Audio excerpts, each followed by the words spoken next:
I was halfway up the ladder, stringing LEDs across the gutter like I did every December, when I heard it, clear as day through the cracked kitchen window, Justine's voice, sharp, fake sweet, like always.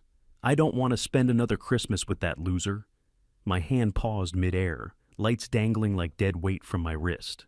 Then my mom, Doreen, chimed in, cool as ever. "We're already working on it. Once the renovation's done, everything goes to you." They both laughed. I just stood there, one boot balanced on a rung, the other pressing into cold aluminum. Couldn't move, could barely breathe. They were talking about me. I'd been out there since morning, lights, wreaths, the whole winter wonderland setup. Inside, I had cookies in the oven and a prime rib marinating for Christmas dinner. Mom wanted the house perfect for the family, and guess who always made that happen? Me. My name's Aaron. I'm 38. I live in Springfield, Illinois, in the apartment above my workshop. Been a general contractor since I was 26. Built my own business from the ground up, 5 full crews now. But to them, I was just the little handyman. Through that open window, I heard Justine again. "He's like some sad single uncle in a Hallmark movie. You know he's gonna die alone in a garage full of power tools, right?" They howled. Even Mom. I gripped the ladder so hard my knuckles cracked. I'd paid for half the damn renovations on that house, out of my own pocket. I bought the new kitchen appliances last year when the old ones died. I installed the floors, redid the bathrooms, painted every room, twice. I thought maybe if I just kept showing up, if I made it nice enough, did enough, gave enough, maybe this year they'd finally see me. Guess not. Quick note. Before we get deeper into it, share which city or country you're watching from. I climbed down the ladder one step at a time, walked around to the back door, and let myself in, like nothing happened. Smiled when Mom asked me to taste test the cookie dough. Played dumb when Justine said the tree looked surprisingly good this year. Didn't say a word, not yet. But I took a mental picture of that moment, how they stood by the oven, sipping wine, laughing like they already owned the place. Because when you've spent your whole life building for people who treat you like trash, the first thing you learn to do is listen. The second, keep receipts. I wiped my hands on a dish towel and slid the prime rib into the fridge. Then I grabbed the decorations for the porch. I was still smoothing out the porch garland when the garage door rumbled open. Christmas Day, late morning. Dad rolled in first. Same stiff walk, same forced smile like he'd practiced it in the mirror. He handed me a bottle of scotch and muttered, "Merry Christmas, son," like it hurt his throat. 5 minutes later, Kyle's SUV pulled up. Justine stepped out first, done up like she was walking into a magazine shoot, not her in-laws' split level. Kyle followed, coat open, talking loud on the phone, probably to remind us he had clients even on holidays. Inside, Mom was already humming "Let It Snow" while she checked the oven. You'd think the woman hadn't been planning to cut my legs out from under me just 2 days ago. She flashed me a tight smile. "Everything looks beautiful, Aaron." "Thanks," I said, and meant it sharp. They gathered around the living room, chatting over the fire I built myself back in October. Kyle poured himself a heavy glass of Dad's Glenlivet and zeroed in on me. "So," he said, swirling the glass, "you still running that little contractor thing?" I kept my face neutral. "Yeah, company's doing all right." He grinned like I just said I made birdhouses in my shed. "You should think about diversifying. Might be hard on your back in a few years." "I've got 5 crews," I said. "Don't do much lifting anymore." Right, he nodded, already tuning me out. Still, you never know. We moved to the dining room once everything was set. I brought out the roast, perfect crust, seasoned for 2 days. Carved it while Kyle and Justine chatted about their Maui vacation, like we hadn't just hit single digits outside. Mom floated from chair to chair with refills, complimenting Justine's earrings, calling Kyle her smart boy. Dad made some dry joke about the stock market, and I laughed like it didn't feel like sand in my mouth. I poured the wine. I smiled. I nodded when Justine said the centerpiece was shockingly tasteful. After dinner, I did the dishes while they lounged by the fire. Mom tried to help, but I waved her off. I needed her out of the kitchen. Once the coast was clear, I slipped into the study. Her laptop sat right where it always did, charger plugged in, lid shut. I opened it, heart pounding, hands damp. Tried the name of her old mutt, Buttons, no luck. Then Buttons, nothing. Third time, Buttons 2006. I was in. Inbox was a mess, but I knew what I was looking for. I searched Justine. Pages popped up, emails going back a full year. I opened one titled Latest Update. There it was, a spreadsheet. Every project I'd done on the house, dates, costs, even the appliance receipts. Looked like it was Justine's work. She was tracking everything I'd poured into this place like she was cataloging junk for a garage sale. Below that, Phase 2, transfer property once A is no longer involved. My jaw clenched so hard it hurt. Then I saw the name G, showed up in another folder labeled Personal. At first, I figured maybe a financial planner. I clicked one of the threads. Miss you so much. Dreaming about you last night. Martin doesn't even notice when I'm gone. Greg. I scrolled back. There were photos, flirty messages, her telling him she'd finally have the house to herself soon. They'd been talking for years. I leaned back in the chair, the fan from the laptop humming loud. I could hear the others in the living room, laughing about something Dad said. Like everything was fine. Like they weren't all snakes wrapped in tinsel and fake smiles. I shut the laptop gently, put everything back the way it was. When I stepped out of the study, Justine caught my eye from the couch. You coming to do presents, Aaron? Be right there, I said. I walked down the hall, grabbed my coat, and stepped outside for air. The cold bit hard, but it cleared my head. Inside that house was a trap, a stage, and I wasn't the handyman anymore. I was the guy who just found the blueprints. I leaned over my workbench that night, hands braced on the edge, just staring at the rows of drivers and wrenches like they might have answers. But the only thing echoing in my head was her voice. Just wait a little longer. Wait for what? For me to finish the crown molding? Rewire the hallway? Put the last nail in before they handed my work over to Kyle like it was some housewarming gift? I didn't sleep. Not a minute. The next day I left early under the excuse of a supplier issue.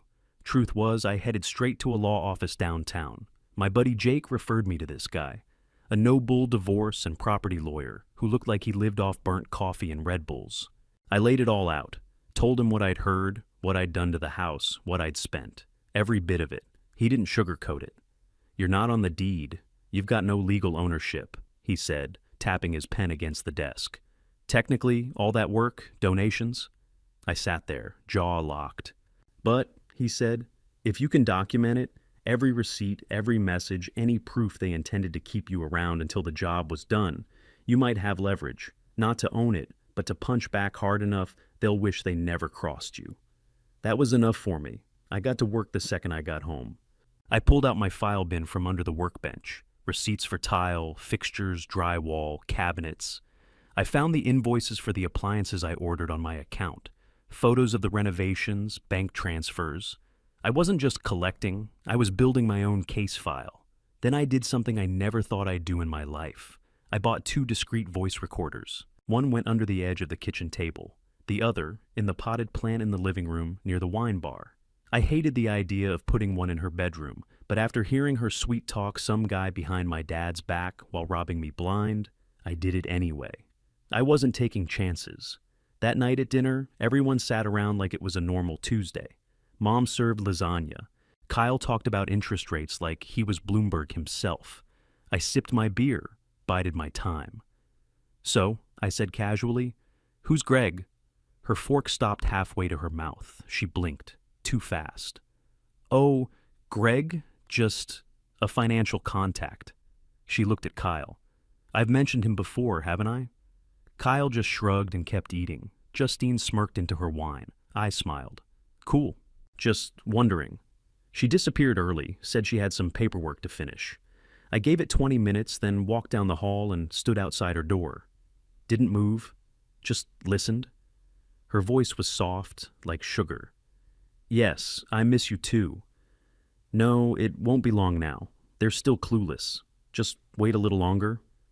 That was it. I walked out of the house, drove straight to my shop, and sat in the silence. Just me, the scent of cedar dust, and the ugly truth. For 2 straight weeks, I kept the mask on. I hung more lights along the back fence, fixed a loose banister Mom pretended not to notice, and even made the dumbass paper centerpieces Justine wanted for Kyle's birthday dinner. "Something clean but masculine," she said, like I was decorating a retirement party. "Sure," I told her. Whatever you need. At night, though, I was working. I wasn't just angry. I was methodical. I built a spreadsheet so tight you could bounce quarters off it. Every cent I'd ever poured into that house, 53s of 470. Separated by room, project, material, date. Linked it all to photo evidence, bank statements, receipts. Then I went through the recordings. Every second. One afternoon, I caught them on tape finalizing how they'd cut me out once the work was done. That was all I needed. I sat in my truck that night, replaying that moment over and over. My hands weren't even shaking anymore. I wasn't shocked. I was done. I uploaded everything, audio, photos, files, emails, to a cloud storage account with two-step authentication.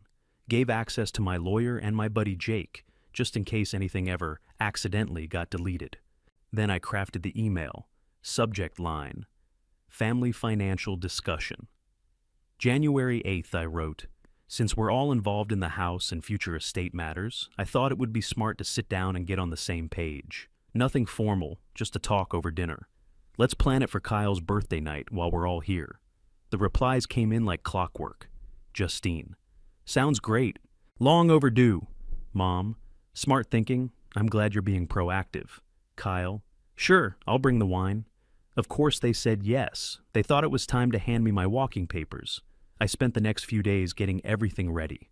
Even bought a new button-down for the night. Dark blue, no stains, pressed. Boots cleaned, beard trimmed.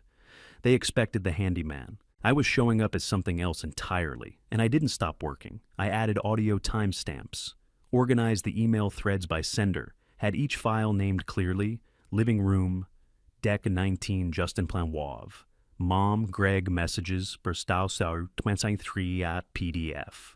All of it airtight, undeniable, and lined up for maximum damage. Meanwhile, I smiled through every chore. Justine asked me to patch a scuff on the entryway. "You've got the magic touch," she said. I smiled and nodded. Kyle joked one night that I should start offering event planning on top of renovations. I almost laughed. Almost. Mom played sweet and grateful. Said she didn't know what she'd do without me. I told her, "Guess we'll find out soon enough." She laughed, thought it was cute. By the time Kyle's birthday rolled around, they were so sure of themselves, so smug in their little con, they didn't see it coming. They'd set the table for my exit. I was showing up with blueprints for demolition. The air that night felt too clean, still, like the whole house was holding its breath. I walked in wearing my best, dark jeans, polished boots, clean press button down, and a fresh shave. Even brought a bottle of red. Let them think I was showing up to celebrate. Mom had the table dressed like it was a wedding reception. Her old china, silver place cards, candles glowing. "Doesn't it look beautiful?" she asked. "Yeah," I said. "Almost perfect." Kyle was already 2 whiskeys deep, talking about a judge who'd quoted his closing argument in open court. Justine clung to him like a trophy, nodding at every punchline. Dad tossed out half-hearted jokes about inflation and estate tax, acting like he wasn't already a shadow in his own marriage. I poured drinks. I carved the steak. I let the lies roll around the table like gravy in a boat. When the dishes were cleared and Mom came out with a layered cake, I stood up, tapped my glass. "Before we cut the cake, I want to raise a toast," I said, loud enough for the whole room to pause. "To family, loyalty, and truth." The silence stretched a beat too long. Justine looked confused. Kyle squinted, glass halfway to his mouth. I pulled my tablet from my coat and walked over to the living room, connecting it to the smart TV. Screen came to life. "I've got something to share," I said. "Won't take long." First, I played the audio. That one recording from the kitchen, the laughing, the plan to cut me out once I finished the renovations. Justine's voice: "We're legally covered to cut him out." Mom: "Once this phase is done, he's out." Kyle: "No judge is siding with a glorified handyman." And then, laughter. It hit like a hammer in a glass house. "Where the hell did you get that?" Kyle asked, voice low, eyes narrowing. I didn't answer. Just brought up the spreadsheet next. The full breakdown, projects, receipts, costs, 53,470. My money, my time, my sweat. I could see Dad stiffen. "Every dollar," I said. "Every upgrade, every repair, documented." Justine was fuming. This is a violation. You want to talk violations? I cut her off. How about fraud, misrepresentation, asset concealment? Then I opened the folder labeled Greg, clicked one of the message threads. The screen filled with flirty emails, vacation selfies, talk of someday soon. I turned toward my father. That's Greg Winston, right? Your old college roommate? His face dropped. The guy you used to invest with? Mom's been seeing him for years. He didn't say a word. He stood slowly, eyes on Doreen. His hands started to shake. Is this true, Doreen? She choked on air. Her voice broke. I was lonely. You never saw me anymore. He slammed both fists down on the table. Crystal rattled. You stole from our son. You stole from me? For him? She tried to reach for him. He stepped back like her hand was fire. Then he exploded, swept the table with both arms. Plates, wine glasses, cake. Everything crashed to the floor. The china shattered like bones. Kyle jumped up and pulled Justine back. All right, I said, calm as ever. Let's wrap this up. I reached into my pocket, pulled out a small stack of papers, and tossed them on the floor in front of Mom. I've already filed asset recovery claims with my lawyer. Every dollar I put into this house is being pursued. And I've filed legal notice of separation, financial, personal, emotional. I'm out. Kyle stepped forward. You don't have any legal rights. I turned to him. You should know better than anyone, Kyle. Legal's got nothing to do with moral. But if you want to test me in court, I'll see you there. Mom dropped to her knees, fumbling to collect the papers. Aaron, please. I pointed to the door. Party's over. They just stared at me, shocked, broken, speechless. I walked out. Cold air hit my face like a slap, but I felt lighter than I had in years, and I didn't look back. The next morning, I pulled into the driveway just after 7. The sky was still gray, streets quiet. Not one curtain in the house moved as I walked up the steps. I let myself in without knocking, same way I had for years. Everything inside was still trashed, glass under the table, dried wine on the rug, the cake smeared across a folded chair. No one said a word, no one showed their face. I went straight to the garage, loaded my toolbox first, then the folders, receipts, invoices, inspection reports. I'd already signed a lease on a place 10 minutes from my office. Top floor, lake view, real light in the mornings, no ghosts. Before I left, I walked into the workshop one last time, ran my hand along the bench I built from reclaimed pine. Solid, clean, not 1 inch of it crooked. I set the spare key down in the center and walked out. First day was quiet. Then the texts started. Mom came in hot, blame, screaming in all caps. You destroyed this family. After everything I did for you. Then came the guilt. You know your father never loved me. I needed someone. Then the desperation. Greg dumped me. Please, I need someone. I replied once. All communication goes through my lawyer. Then I blocked her. Kyle was next. His tone was pure PR. Damage control. Justine and I feel awful about how things played out. Maybe we can help with the legal stuff? I forwarded it straight to my attorney, had restraining orders filed against both of them the next day. Didn't flinch. About a week later, my lawyer called. Your dad's reached out, he said. Wants you to know he's rewriting his will, cutting out your mother and Kyle completely. Says it's time to fix things. I didn't ask for that, never mentioned it. But I didn't argue either. Justice is funny like that. Sometimes it comes late, but when it shows up, it swings hard. I went back to work like normal. My guys noticed I was quieter, more focused. No one asked. They didn't need to. At night, I sat on my condo balcony, looked out over the lake, and listened to the quiet. No footsteps above me, no fake compliments. No one asking me to fix one more thing before dinner. Just peace. 3 months later, I was sitting cross-legged on the hardwood floor of my new place, pencil behind my ear, measuring tape stretched across the wall. It wasn't fancy.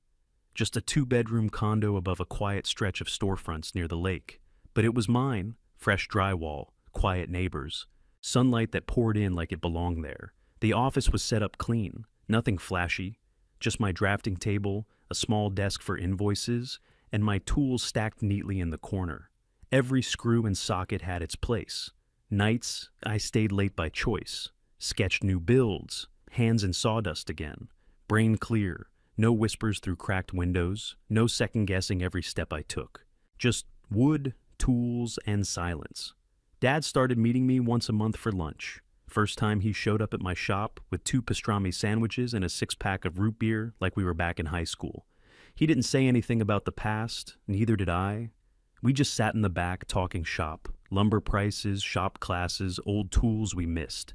He told me he sold the house, moved to a smaller town about an hour out, said he started teaching again.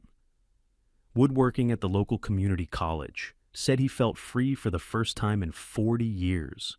We didn't act like best friends, we didn't pretend to be something we weren't, but we listened to each other. There was respect. That was enough. One afternoon, I was sketching up plans for a set of built-ins I'd been putting off. Custom job, clean lines, deep walnut. Sunlight stretched across the floor, warm and steady. I had the tape measure in one hand, the pencil marking studs, when I heard someone behind me. "Hey," a voice said. "You building something?" I turned. It was the older guy from 2 units down. I'd seen him around but never talked much. "Yeah," I said, brushing sawdust off my jeans. "Built-ins, maybe a window seat." He nodded, looked around the room. "You just move in?" "Few months ago." He smiled. "Looks like it's coming together." I looked back at the wall, pencil still in hand. "Yeah, finally is." He started to turn away but paused. "What are you building again?" I looked him in the eye and said it straight. "A clean start." And I meant every word. What would you have done if your own mother tried to erase you from your childhood home? Tell us in the comments, don't hold back. And if you're still listening, hit that like and subscribe button for more.